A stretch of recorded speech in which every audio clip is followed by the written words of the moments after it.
ဒီကြောင်းသားလေးစားကြပါအောင်ခင်ဗျာ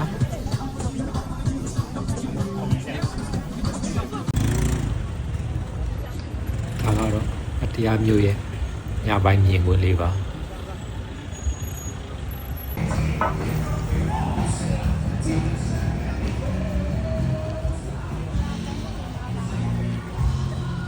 这个眉毛。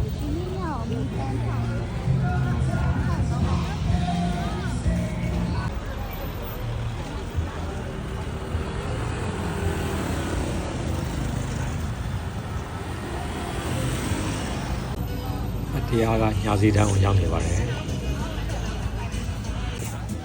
ခောက်ကင်ကလည်းကျွတ်ရွစားခြင်းစရာလေးကျွန်တော်ကတော့ထုံးစံတိုင်းအကင်နဲ့ပြေးရပါပဲ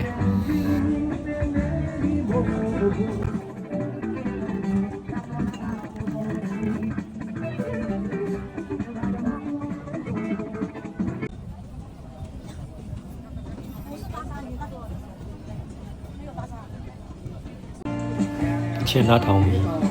PC ထိုင်လို့ကောင်းပါတယ်။အငေါကညစီတွေလို့ရှုပ်ရှက်ခတ်မနေပါဘူး